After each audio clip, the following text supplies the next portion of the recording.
Hey everybody, welcome to PRIMO NUTMEG. This is your host, Steve. By the way, if you are a regular listener, please do like us on Facebook, follow us on Twitter, and subscribe to us on YouTube and iTunes.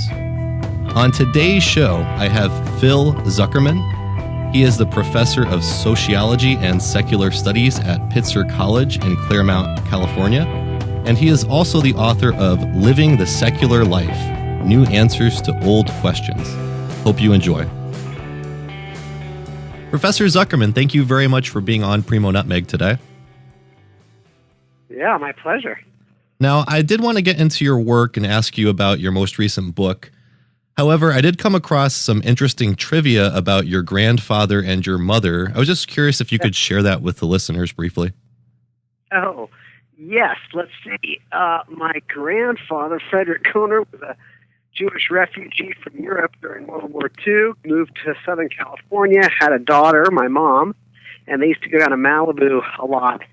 And she started to, when she was a teenager, she noticed all these guys living on the beach in Malibu surfing, and she started surfing with them, and they gave her the nickname Gidget. And she told her dad, who was a writer about her adventures at the beach, and he wrote a book called Gidget in the 50s, which became a bestseller and an American classic. And they went on to make a movie about it, or several movies and TV shows. So, yes, my mom was the original Gidget. Good sleuthing. And I believe the sitcom starred Sally Field, right? Yeah, the original movie was 50, and then the TV show starred Sally Field. And an even better bit of trivia, I actually went to high school with Sally Field's son, Peter. Oh, really? That's funny. Yeah, it was funny. Well, anyway, I did want to talk about your work a little bit. Now, you actually helped create at Pitzer College the first secular studies department in the nation. Is that accurate? That is correct. Thank you for asking. Yeah, I'd be happy what to led talk you to about create that? Well, I was always fascinated by religion, but I did not grow up in a very religious part of the world. I grew up in near Santa Monica, California. I grew up in the 70s and 80s. Most people were not religious. They didn't go to church. They didn't pray at meal times. If they believed in God, they certainly didn't talk about it much, so I don't think it was that big a deal in their lives. And I just sort of took that as for granted as being the normal way life was. And then as I got older and started to meet more religious people, I became fascinated by, what is this? Can people really believe this stuff? How does it all function? Where did religion come from, et cetera, et cetera? And so I started in college and in grad school, I began studying religion. And there's a lot to study, right? If you want to study religion, you can study the history of religion, the philosophy of religion, the psychology of religion, the anthropology of religion, the sociology of religion, the music of religion. I mean, there's so much to study, and that is a good thing, because religion is a huge part of human culture and human history and human society. But as I got older and started teaching at a small liberal arts college, I was teaching sociology classes, some on religion, and it became very clear to me that there was a huge chunk of humanity that is not religious. And they're not really being studied. They're almost sort of off our radar screen. And other scholars, anthropologists, sociologists, psychologists were having kind of the same realization at the same time. And we used to meet at conferences. Of course, the only conferences we could go to were religious studies conferences. So we'd be at conferences where the theme was religion, but we'd find ourselves talking to each other and saying, well, what about atheists? And what about agnostics? And what about humanists? And what about indifferent people, apathetic people? What about cultures that are non-religious, human endeavors that are secular in nature, that particularly in the realm of dealing with death, morality, things that are traditionally associated with religion. So I started to teach a class on sort of secularity, secularism, skepticism, and it was extremely popular. And I had many students come to me and say, This is what I wanted to study. This is what I was looking for. And I don't want to study church history. I don't want to study the Bible. I want to study this, And so offering more and more classes, and more of my colleagues were doing the same. I had a history colleague who was looking at the Enlightenment, Leibniz and Hume and Spinoza, and I had another colleague who was looking at the Soviet Union, so looking at kind of what happened there with forced secularization and persecution of religion, and I was doing the sociology, and eventually we came together, had a few gatherings and meetings where we said, well, wait a minute here, could we create a major? Could we create a program? Do we offer enough classes on enough topics and subjects that students could actually pursue this line of study in the same way they would do religious studies or black studies or anthropology, whatever? And the truth was we could. So we had a list of courses we already offered. Then we had a list of courses that we planned to offer and would develop in the future.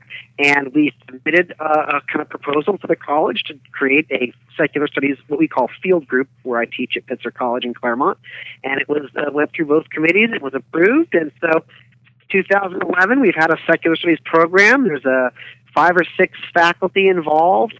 We have not many majors, but we've had a few over the years. Another one's coming in the pipeline. We're offering more and more classes. I've created a class on the social construction of morality. I've created a class that looks at sort of church-state issues around the world.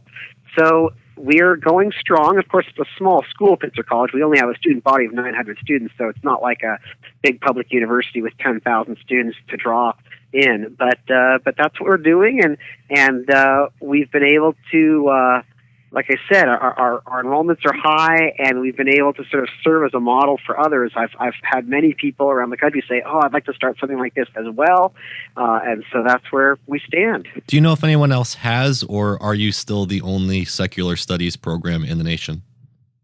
I'm still the only one. There's a school in New England that they claim, I can't remember the name of the school.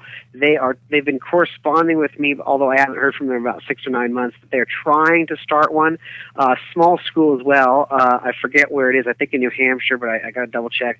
I know that there's a university in Florida that just endowed a professor of atheism.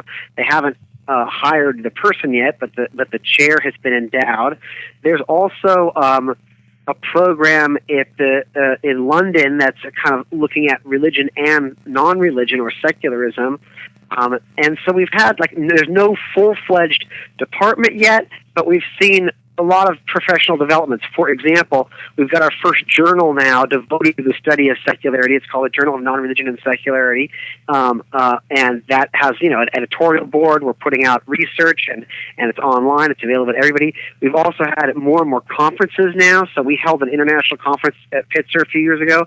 There's another one coming up this summer in Switzerland. So it's the Non-Religion and Secularity Research Network, which has over 100 scholars associated, and we're having a biannual or every other year conferences where we share our research. And there's been a lot of conferences in the last 5 years just looking at secularism, secularity, humanism. So it's kind of and I also edit New York University Press has a special secular studies series of books that we publish books specifically in the secular studies realm. I know that Alain de Gruyter Press has also started a secular studies line. So I think it's an emerging field, small but emerging field. So if somebody did get a degree in secular studies, what would be their career path from there? Would they remain an academic? I think at this point it would be the equivalent of getting a degree in French literature or a degree in religious studies or a degree in sociology. I mean, it would just be a bachelor's degree. There's not much you do with a liberal arts bachelor's degree that, they're all kind of interchangeable. What I would say is someone with a degree in secular studies would be extremely well suited to go into law school. They'd be extremely well suited to go into public policy. They'd be extremely well suited to go into secular activism. They'd be extremely well suited to go on to grad school in religious studies, history, sociology. So, we're not the vocation in mind. We're a small liberal arts college, so we're not really thinking in terms of, what career path might this lead you on. It's more education for the sake of education, for mind expansion, for understanding the world better, and for developing a deeper sense of social life and society. But so I try to make it brief. The problem, though, is there are no grad. I'm sorry, Professor. Sorry, we're actually having a little bit of trouble with the line. Is there if we just stop here and can I give you a call back in a second from a different phone line? Yeah, you bet. Sorry, we'll pick it up in a problem. minute. It's just having some issues.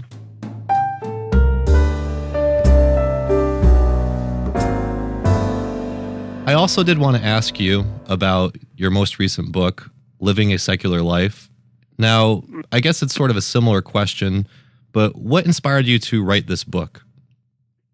Well, so like I said, we've seen a lot of data, the so-called rise of the nuns, right? So in the United States, people claiming to be non-religious or to have no religion, the percentage of people in that category is exploding. So I'm 47. When I was born in the 60s, maybe less than 5% of Americans said they had no religion. That has crept up. It crept up slowly. I think in 2001 it was around 14%, and each year it's gone up. So now it's at around 25% of Americans saying they have no religion. Among millennials, it's at 35%. So that's just in the United States. We've seen a similar trajectory in Japan, in Uruguay, in Canada, in Europe. More and more societies are seeing an explosion of secularity. People are leaving church. They're less interested in religion.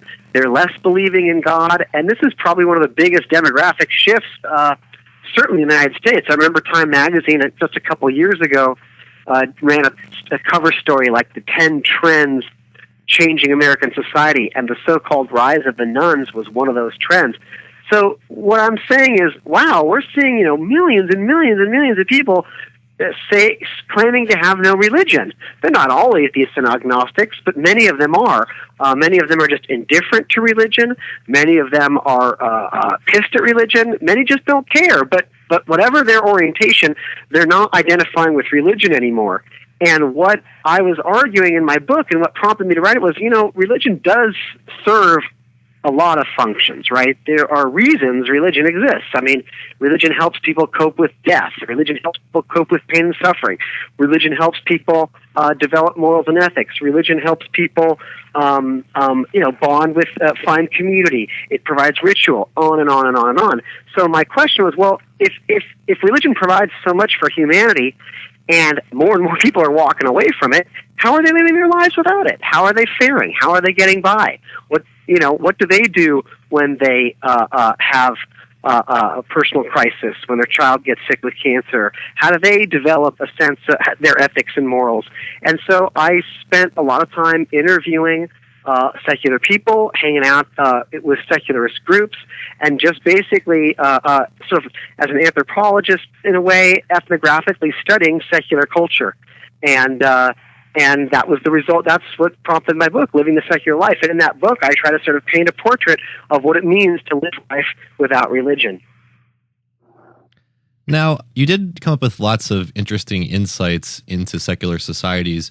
One of them seems to be that secular societies have lower rates of murder and crime. Is that generally accurate?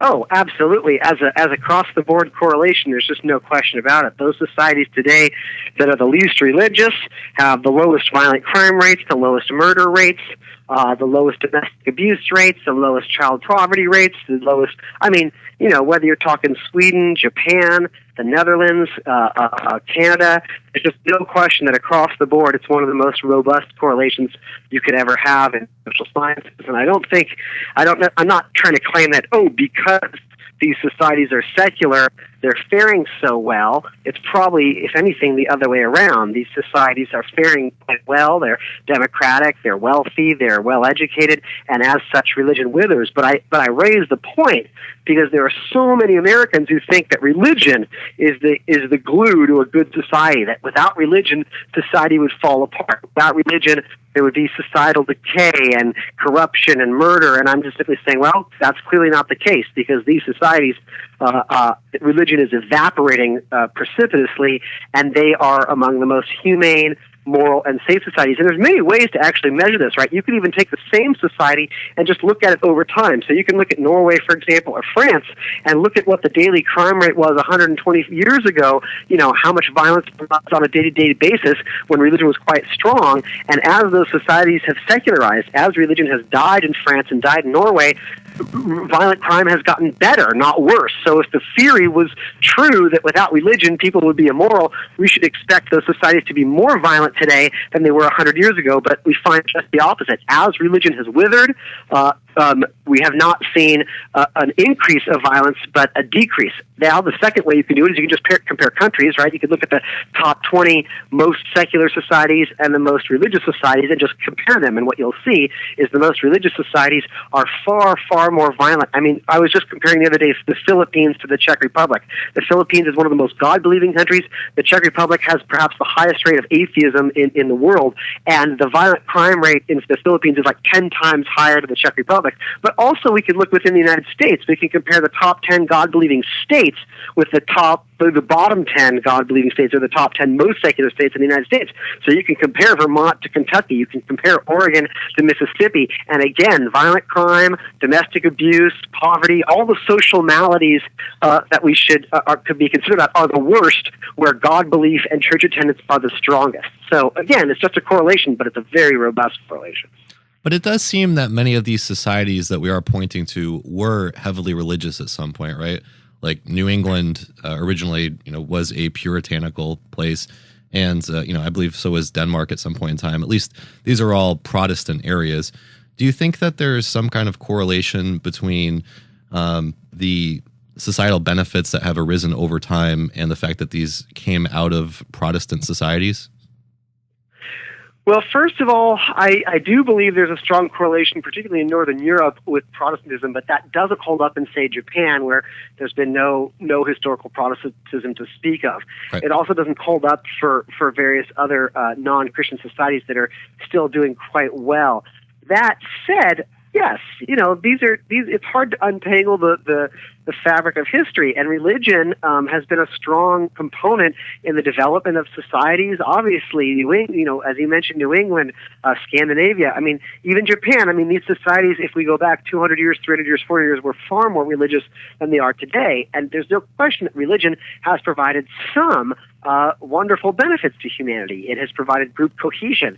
It has provided ritual. It has provided structure. In many cases, religion was where people were educated, where people learned about the world, provided context for charitable help. So I'm not castigating religion as some bad guy out there that needs to be some vampire that needs to have a stake run through its heart. I'm simply trying to argue against the Newt Gingriches, the Ann Coulters, the Michelle Bachmans, the Sean Hannitys, who are constantly saying, we must believe in God. The Mike Pences, we must have God on our side. We must believe in God. That's where all our morals come from. That's where all, and those folks are the ones that need to have a good fist of social science shoved down their throat and just said, look, you can't just keep saying this. The data is just not true. It's just not true that religion is this great guarantee of social harmony. Where religion is the strongest today, life is the shittiest, right? You have the most corruption, the most violence, the most gender segregation and oppression and life for gays and lesbians and inequality.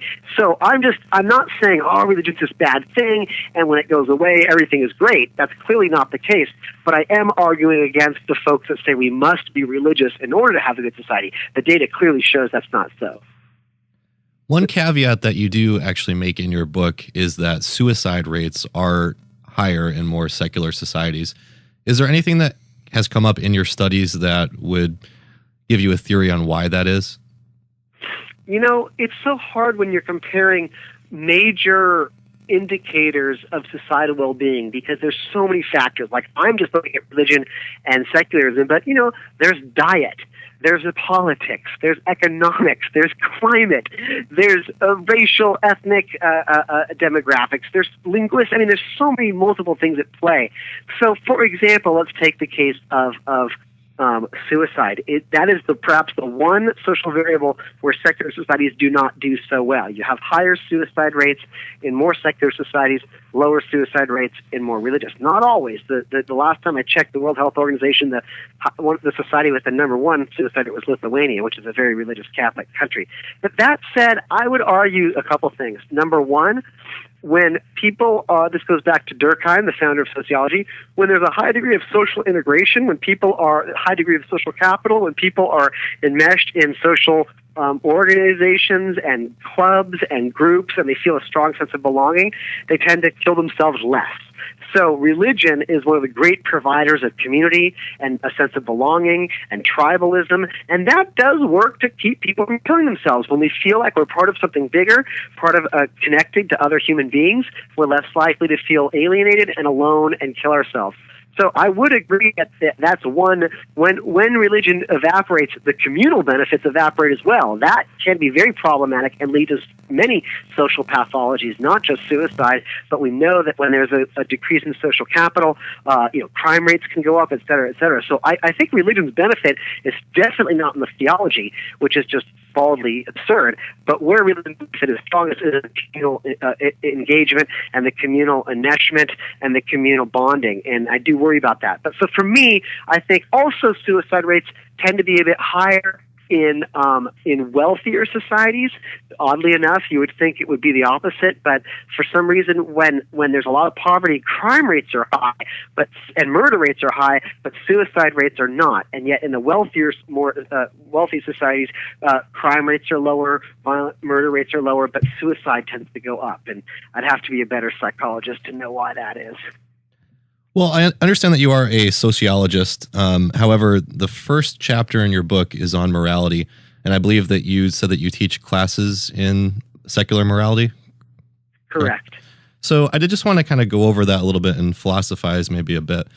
So in your book, you talk about your father having a conversation with a dental hygienist and talking about Jiminy Cricket and saying how his conscience is his guide. Right. And then, you go into the golden rule a little bit and talk about empathy. All of these kind of seem like very sort of subjective things. I guess the golden rule isn't, but the empathy or what your personal conscience is. And I've heard this from Christian theologians in the past, the Bible is an objective source of morality. Just follow what it says, and that's supposed to tell you what is right or wrong. If you have people kind of deciding or governing on their own what is right or wrong, doesn't that create some kind of broad existential chaos for society? Doesn't seem to appear that way. Wherever people are secular right now, secular democracies, no societal chaos. You have great human connections. People are taking care of the elderly, the sick, the young, the babies, the homeless. So where people are no longer reading the Bible at all, they've created the most moral societies on earth. Look at Japan. Japan doesn't even have the Bible in its history. This is a Buddhist Shinto society. There's been no influence of the Bible at all. Oh my God, they have the lowest murder rates in the world. So this Christian notion that the Bible is some objective source of morality is quite frankly childish. I mean, no one can just read the Ten Commandments. Anybody who reads the Ten Commandments, I think that's good morals. I mean, the Ten Commandments allows for slavery. I mean, the Ten Commandments objectifies women. I mean, it's so weird when people come at me with this, because I'm just like, have you read the Bible? I mean, the Bible condones murder, it condones genocide, it condones rape. I mean, it's the notion that the Bible, it's so obviously written by people. So anyone who says, well, I get my objectives from the Bible, that all you're saying is, I get my morals from ancient Israelite culture from 5,000 to 3,000 years ago, and the people living there tell me how to live. There's no indication that the Bible comes from some magic invisible deity at all. And even if it did, that would reduce all morality to obedience. We would just be whatever the sky god tells us we do. And we know that that's really ridiculous. I mean, if the sky god tells us to kill our own children with a knife, do we do it? According to the Bible, yes. If God tells Abraham to kill his son, he must do it. And that's where secular morality really shows its maturity. We're not into blind obedience. Secular morality is not following orders. Whether it's a sergeant telling us to shoot children in Vietnam, the secular sensibility can say, no, I'm not just going to follow orders. Just because you have authority doesn't dictate how I should behave. So whether it's a sergeant telling us what to do, a teacher telling us what to do, or an invisible magic deity who creates universes, it really doesn't matter to us. Might does not create right. I mean, that's the irony about the Christian worldview of morality. They'll say, well, might creates right. God is so mighty, he must be right. But, Plato, 2,300 years ago, wrote a dialogue called the Euthyphro dialogue, and it really cuts to the core of the whole notion. And it says, does God command things that are moral because they're moral? In other words, does he see that they're moral and therefore he commands them, or do they become moral when he commands them? And both of those are problems, right? If God can recognize the morality in certain actions and thus commands them, that means morality exists outside of God. He just happens to perceive it. If things become moral when God commands them, that means morality is arbitrary. God could command us to rape, which he does in the Bible, by the way, and then rape would be moral. And if raping is moral, and God commands the Israelites to kill babies, is that moral? Well, it does if God commands it. So suddenly morality doesn't really have any meaning. It's just whatever God says. So for the secular sensibility, religious Christian morality really is reduced to obedience. I will obey. I will obey my sky master. If you think obedience is how to be moral, you don't understand morality. Morality is about adhering to one's inner conscience. Morality is about making tough decisions in the face of difficult choices. Morality is about looking at the suffering and well-being of others. And am I going to alleviate that suffering or increase that suffering? So I never understood how, well, I get my morals from the Bible. Oh, really? Which ones? Show me the morals in the Bible that you adhere to. And do you adhere to them because they're good, or do you adhere to them just because they are what they are? And if they were something different, you'd adhere to that too. It's almost I call it moral outsourcing, right? The real true Christian approach to morality is saying, I can't make up my own mind about that suffering of others. I just follow what the invisible sky God tells me what to do. Well, that's not morality. That's abdicating moral deliberation, actually. That's moral outsourcing. And in terms of, if it's just subjective, well, I don't really, what else could it be? Is eating a dog, is it okay to eat a dog or not? How can there be an objective rule about that? Some people are going to say, yes, it's fine to eat dogs. Some people are going to say, no, that's not. And you're telling me we can look up in the sky and in golden letters it's going to say yes, it's okay to eat dog, and that would convince us? Couldn't you still argue with that precept? So of course morality at root has to be subjective, just like love. Can someone tell you who to love? God told me to love this person. Well, I guess I have to. Or art is subjective. The deep things that make up human civilization are intrinsically subjective, and I don't see how that makes them any worse or any bad. I love my wife not in an objective sense, but in a subjective sense, and it's the most important relationship in my life. So someone could say to me, well, your love for your wife is not objective, so, oh, yeah, you're right, I guess I shouldn't love her.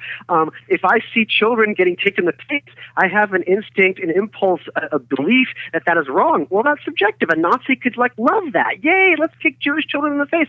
How can I objectively convince? I can't. There's no objective basis for morality. What we have is experience. We have brains that allow for empathy. We have a bioevolutionary development as in group dynamics. We have a natural predilection for care and altruism, and we have an ability to know what it feels like to be on the receiving end of viciousness. And these are the things that we construct our morality out of. And we're going to disagree, and cultures are going to have different ideas about what is good and what is wrong, and all we can do is talk and discuss and debate and experience and live and learn and progress. Whenever someone says to me, I'm almost done ranting here, whenever someone says to me well, I've got the Bible, I'm like, well, let's look at the Ten Commandments and compare them to the United Nations Declaration of Human Rights, the Universal Declaration of Human Rights from 1948. There's no way you could think that the Ten Commandments were superior to the Universal Declaration of Human Rights from 1948. The Universal Declaration of Human Rights are so much more superior morally than the Ten Commandments. And the Ten Commandments supposedly come from God. The Universal Declaration of Human Rights we know came from people. And so I would just ask anybody to put those two documents side by side, and you tell me which is the more just, more humane, and more ethical. And so to me, there goes the whole notion that there's a magic ancient book from an invisible sky God that tells us how to live, which is such an absurd approach to how we should treat each other. But just to kind of explore this concept a little further. Yeah, please. I love it. If there is no objective morality and everything is purely subjective, then nothing is really right or wrong. Nazi society isn't really wrong then if you are a Nazi and you're subjectively thinking that it's a good thing, or if you're a Jeffrey Dahmer or any kind of horrible monster. That's really just a matter of taste, right? So it seems like in order for there to be any kind of standards or law, there needs to be an objective morality that exists beyond our subjective interpretations.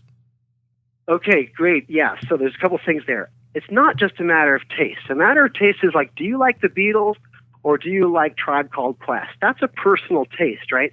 But you're liking the Beatles and me liking Tribe Called Quest, or rather the other way around, that is not affecting how other people live their lives. So just personal taste is like, do you want, a cheeseburger or not? Do you want chicken McNuggets? I don't look at moral and ethical ideas in that mundane a level, because you playing Beatles in your room isn't affecting others. It's not changing the shape of society. It's not influencing the lives of strangers in positive or negative ways. So I would say, number one, of course, there's going to be people who disagree with. That's welcome to the planet Earth. There are going to be societies that believe circumcision is good, and there's going to be societies that think it's bad. You're telling me that there's some third non-human entity that can settle that for us? Some invisible magic being that, well, when it comes to circumcision, I'm here to tell you this. And if they said it, on what authority? Just because they're magic? Just because they can create planets? That means, a great architect who builds giant buildings, are they? Does that make them a moral superior to us? Ayn Rand would say yes. Yeah, well, so what's the basic exactly? So I don't understand if someone says, well, then it's all subjective, and like, what isn't subjective? That the things that in human relations are always subjective. Like I said, love, art, law, the things that propel civilization. And so the notion that there's an objective source of morality. So number one, what is this source? How do I know it exists? And on what reason should I obey it? So if someone says, well, God says do not rape, my response is, well, does God have a good reason for saying that or not? I'm not just going to blindly obey. So I don't understand who or what would serve as a basis for objective morality, and how would I know? In other words, so according to that, if God tells you to chop your son's head off, you obey. Well, why is obedience preferred there? Why not defiance? So I'm still very, like, the people that say, well, then if morality is just subjective, then it doesn't have any bearing. I don't understand that at all. Like, of course it does. Like, this is how we get along. We debate, we discuss, we disagree, we create democracy. Well, someone could say, well, why democracy? Over there they have monarchy. Well, we have good reasons for wanting democracy. We think it will have these results, and we have to discuss, and we have to debate, and we have to struggle. Is there an objective way to structure society that we all can bow down and agree to? I don't think so. I think there are different cultural, and if you look over the arc of history, we seem to have a lot of setbacks. Nazism emerges, and it goes away. We have a lot of progress. We have societies where human rights increase, women's rights increase, gay rights increase. I mean, gay rights and women's rights have not gotten better because of religion. Gay rights and women's rights have improved in spite of these God believers, in spite of God's declarations. So I don't quite know. The person who says we've got to have an objective source of morality bears the burden of convincing me what that source is and why I should obey it. And I have yet to be convinced of either of those propositions. So this is the boat we're in. It's a subjective endeavor, and we have to discuss, debate, look at ourselves, and look at our own experiences, look at what moves us, look at what compels us, look at what helps us thrive, and try to make the best of our observations. And that's how morality works. Sorry to those Christians who need to have a magical, invisible sky God telling them what to do, because they just don't know. So I jokingly brought up Ayn Rand, but I am actually kind of curious about what your thoughts are on her, because she was an atheist. And she actually, being an atheist, also believed in objective morality. And she was also an egoist, and probably a lot of the terms that you use in regards to altruism or empathy, she might have been against. So what are your thoughts on the Ayn Rand objectivist camp representing any sort of atheism or secularism? Well, I like to bring Ayn Rand into the conversation so that people don't think only, Marxists are atheists. In other words, you cannot believe in God and be left-wing. You cannot believe in God and be right-wing. So I appreciate that there was this, right-wing, selfish, money-grubbing, fascistic person who was also an atheist, just to counter those who think atheism is something only Karl Marx embraced. When it comes to atheism, Ayn Rand and Karl Marx join hands gleefully. That said, if you're asking me about her philosophy, it's just absurd. Great writer. I love The Fountainhead. Couldn't get through Atlas Shrugged. Really fun stuff when you're when you're 14. It's really inspiring, really exciting, good stuff. But I saw something once that to me summed up the contradiction at the heart of their philosophy. And this was, I think I read it in Harper's, I can't quite remember, but it was an ad that a local Ayn Rand objectivist center, I think in LA or San Diego, put in a college newspaper. And it said, don't spend your summer volunteering for this or that cause. Volunteering is wrong. Altruism is bad. Don't intern at some, homeless shelter or some charity or help out at a summer camp. This is the wrong way to live. It's not correct. Instead, come and volunteer at the Ayn Rand, Center for Objectivity. And it was like, thank you very much. Like, the whole notion that we ought not help each other, we ought not help the less fortunate. I actually don't have much time for it. Like, it's just such, the only true Ayn Rand person I've ever known inherited millions of dollars from his father and sat around doing nothing but playing with his balls all day, complaining that charity's bad. I mean, I just can't even. It's just so stupid and so ridiculous. Granted, she had a tough life under the Soviets and was reacting against that extremist Marxist fascistic ideology that cloaked evil in the verbiage of socialism, but the notion that we ought not to, when a police officer is shot and he leaves behind his wife and 3 kids, that society shouldn't be there to help her and her children, that's absurd. The notion that we shouldn't have a system to call 911 and where an ambulance comes, that's absurd. And in fact, if you look at the societies today that have the highest taxes and the greatest wealth distribution, they're the most successful societies on earth today. I lived in Denmark for 2 years, and I can tell you, and it's not just my personal experience, you can look up any objective criteria here. The quality of life for people is so much better in societies where people take care of each other rather than where selfishness and greed are the aspiring values. It's just ridiculous. So, but just to get back to the philosophy there, it really does sound like you're using empathy and kind of human togetherness and getting along. Like that is some kind of objective standard of morality, don't you think? It's not objective because I can't prove it with a theorem. Look, it's like this. This is how I look at objectivity and subjectivity. We've got 2 ice cream cones. That's an objective statement. We can appeal to a certain empirical, we can count, we can measure. There are 2 ice cream cones.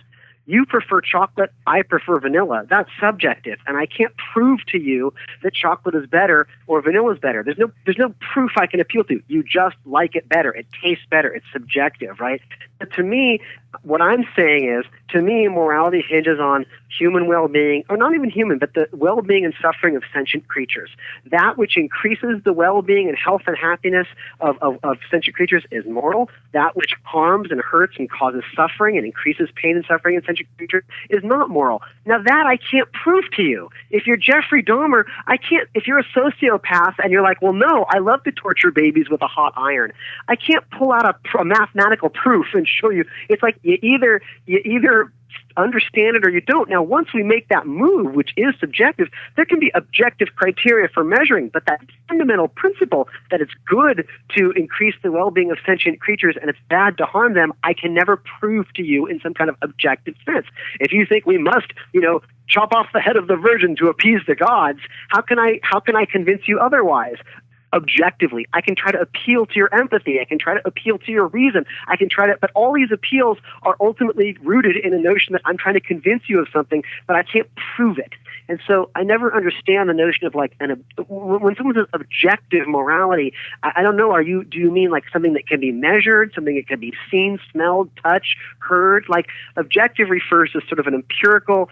You're appealing to something that can be counted, that is not subject to human whim, not subject to human opinion. Like there are 2 ice cream cones. That's not an opinion. That's a fact. But the vanilla is better than chocolate. That's an opinion. And these are 2 different realms of human civilization. And to me, morality clearly falls in the realm of the subjective. You'd have to explain to me how morality could be objective. That's something that everybody can agree on because there's some kind of empirical evidence for it. And I just don't know what that I think a very simple basis would be life is better than death, right? So anything that kind of preserves, it seems clear, that reality is geared towards life, especially here on Earth. You know, we're all trying to stay alive. There's so many different kinds of life. It's, you know, a very kind of prevalent, all-encompassing type thing. So, but there's many people who choose to kill themselves. And so, I mean, yeah, it sounds reasonable, and I agree with you. I'm just not agreeing with you that that's some sort of objective law. And if someone wants, many people kill themselves every day, all the time. They decide that it's better to be dead than alive. Are they acting immorally in some objective sense? I find that hard to believe. How can I prove to them that that's immoral if they don't want to be alive anymore and they'd rather be dead? So I'm not disagreeing with you. It does seem that life is a good thing, but that's still a subjective statement. Well, one last thing I did want to touch on briefly is the USSR, just because, you know, that's what often people think of when they think of the success of an atheistic society. And I would be curious to hear what your just thoughts are on the Soviet Union and Marxist-Leninist communism. Thank you so much for asking. So the first thing is, yes, most Americans, when they think of atheism, they think of the Soviet Union, which was a horrific societal experiment, and it was a forced atheism, a forced secularization. And by that I mean you had a dictatorship in power that held all power. It held power over the media. It held military power, power over the police, power over education. You had a one-party dictatorship that controlled every institution in society. And it had as part of its agenda, part of its to-do list, was to destroy religion. And that meant it arrested religious people, it tortured religious people, it killed religious people, it bulldozed churches, it made religiosity, if not illegal, extremely precarious and difficult. And if you were, involved in religion, you couldn't be a member of good standing of the party. If you weren't a member of good standing of the party, doors were shut to you and your children. So this was a forced secularization. To me, it was a violation of human rights. No government should ever force people to not be religious, prevent them from being religious, which is why the First Amendment is so brilliant. Government shall not prohibit the free exercise of religion. That's at least one clause of it. So the Soviet Union, to me, was a human rights nightmare fiasco. No freedom of speech, no freedom of the press. It was not government by the consent of the governed. And the atheism they promulgated was done, to me, in an unethical, inhumane way. And so, you know, atheism deserves that bad stigma, because the Soviet Union did force atheism on a captive population in horrific ways. And it's a shame, and it's an embarrassment, and it was a crime against humanity. What I'm interested in, though, is the kind of secularism that comes about democratically, freely, voluntarily, and willingly. So when you have free, open societies and people simply stop being religious of their own volition, those are the societies where we see the highest degree of societal well-being and health.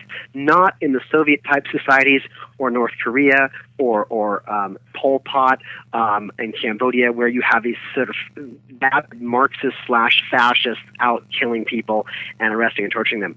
As for the Soviet Union in general, I think it was a huge, like I said, a huge human rights disaster.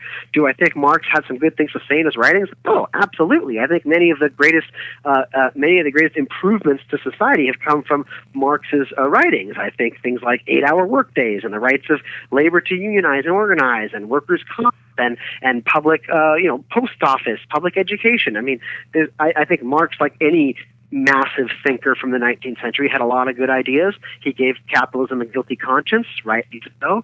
So I appreciate the writings of Marx and Engels, but as for the Soviet Union, not a fan. And, you know, if we kind of think back to all of the worst crimes that were committed by religions like the Spanish Inquisition or different crimes like these, and you look at, you know, modern Muslim states like Saudi Arabia or Iran, it seems like the real issue is the government giving power to the religion. It's not really, you know, if the government's power was reduced, then the religion wouldn't have power to assault people in these ways, you know, and behead them in public squares and whatnot. So, I mean, isn't the real issue isn't it really a totalitarian government and not the religion? I'm down with that analysis. I think there's something to be said for that. Jefferson certainly agreed. When the framers of this country sat down at the table and rolled up their sleeves, they looked back on the previous centuries in Europe and all the religious wars, the 30 Years' War, and they thought, hey, when government aligns with a religion, then the other religion bears the brunt. So if the government goes Catholic, Protestants are going to suffer. If the government goes Protestants, Catholics are going to suffer. In either case, Jews are going to suffer. So yeah, they realize that government should not establish religion nor prohibit the free exercise thereof. To me, that's a wonderful ideal. Government should just not be in the business of religion. It shouldn't be in the business of promoting it, nor should it be in the business of persecuting it. So I would agree with you that religion is able to do the most harm when the government is behind it, when it's part of a fanatical, undemocratic government. I agree with you, and that works in the atheist camps as well, right? Like atheist dictators seem to do a lot of evil. Religious dictators seem to do a lot of evil. So what's the common denominator there? Dictatorship. I totally agree.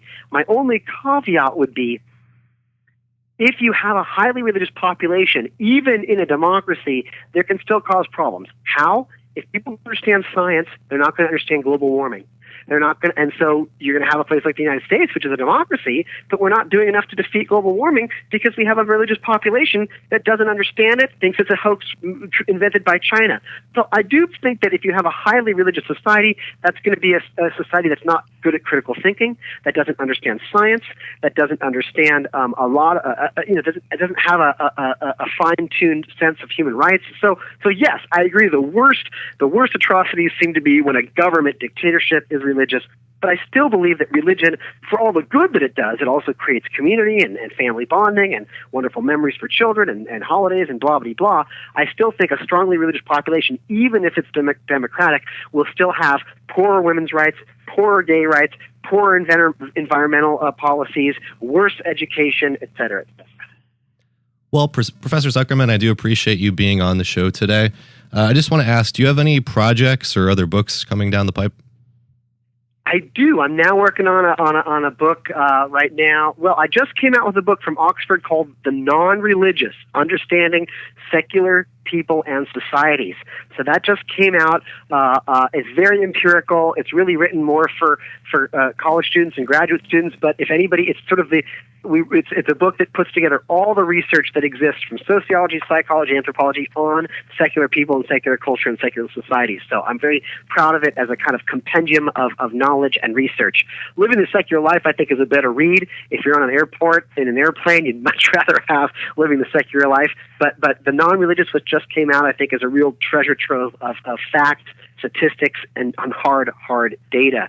But now I'm working on a new project. No title yet. I better not say anything until I've signed with the publisher, but I'm enjoying it. Let's just say that. Awesome. Well, I do look forward to reading that, and I do want to thank you very much for being on the program today. Oh, thank you. My pleasure. I really enjoyed it. I hope I didn't rant too much. No, not at all. I really think this was a great conversation, and you are a brilliant man, so it was really nice to sit down and have this conversation today. Oh, thank you. Thanks for the questions. I really enjoyed it. Definitely. Maybe you can be back in the future when that new book comes out. That sounds great. Would love it. Awesome. Thank you very much. All right. Take care. Bye. Bye-bye. Thanks, everyone, for listening. By the way, if you did enjoy this interview, please check out other editions of PRIMO NUTMEG with Noam Chomsky, John McAfee, and Green Party nominee Jill Stein. Thanks again, and until next time.